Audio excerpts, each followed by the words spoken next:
सुकून। सुकून को हराने के लिए रूही ने बनाया बड़ा प्लान और ली बाबा की मदद करवाया नाहार को सुकून के वशीकरण से आजाद। मेरा ड्रामा मिनसेंदर के आने वाले ट्रैक में दिखाया जाए गा कि जब रूही को ये समझ आता है कि सुकून ने नाहार जी पर जादू कर रखा है तो वो जान जाती है कि अगर उसे सुकून को हराना है तो सबसे पहले नाहार को उसके जादू के असर से आजाद करवाना होगा। रूही और समर दोनों सोच में पड़ जाते हैं कि किस तरह नाहार को सुकून के बस से आजाद कर सकें। जब ये बात दादी तक पहुंचती है तो वो बहुत गुस्सा होती है क्योंकि सुकून ने दादी को भी अपने विश में क्या हुआ है। दूसरी तरफ हम देखते हैं कि किस तरह नाहार रतन पर वहशियाना हमला करते हैं, जो कि सुकून के कहने पर सुकून जिस तरह कहती है इसी तरह नाहार करने लग जाते हैं। रूही भगवान के सामने दुआ करने लगती है कि कोई तो उसकी मदद के लिए आए। इसी वक्त दरवाजे पर दस्तक होती है। वही बाबा जिनसे रूही की पहले मोहल्ले में मुलाकात हुई थी। बाबा को देखकर रूही बहुत खुश हो जाती है, उनका घर में इस्तकबाल करती है और कहती है, बाबा मुझे आपकी बहुत जरूरत थी, आप बिल्कुल सही वक्त पर आए हैं।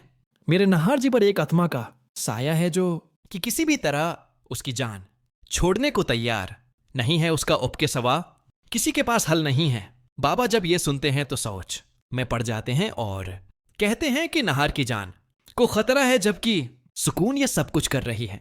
एक लड़की है जिसके अंदर अतिमा छुपी बैठी है, जो कि नाहार पर जादू ना हमले करती है और नाहार को अपने वश में क्या हुआ है। बाबा रूही से कहते हैं, तुम्हारे सिर पर बहुत बड़ा खतरा मंडला रहा है। अगर तुमने जल्दी उससे नजात ना पाई तो तुम्हारी जिंदगी तबाह हो जाएगी। यह सुनकर रूही डर जाती है, मगर हिम्मत नहीं हारती और बाबा से कहती है, बाबा मेरी मदद कीजिए ताकि मैं उस बड़ी ताकत को हरा सकूं, क्योंकि आप जानते हैं कि बुराई ज्यादा देर नेकी के सामने टक नहीं पाती। रूही दिल से बाबा के मंत्र याद करने लग जाती है और उसके बाद रूही सच्चे दिल से दुआ मांगती है और एक नई ताकत हासिल कर लेती है ताकि वो बड़ी रूह से मुकाबला कर सके।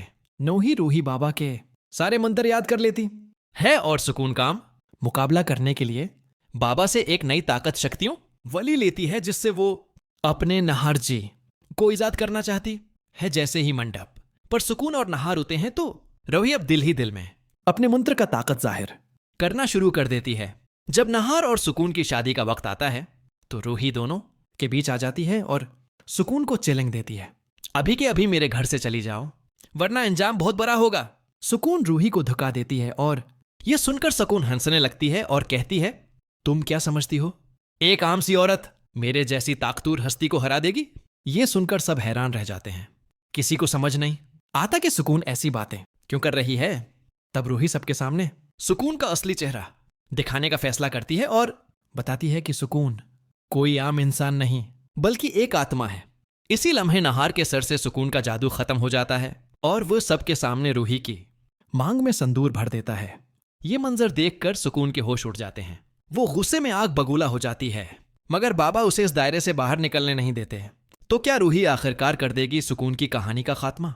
जी हां दोस्तों, अगर आप लोग भी चाहते हैं कि नाहार और रूही एक बार फिर से को जाएं तो उस के लिए कमेंट में आई लो नाहार और रोई लिख दें।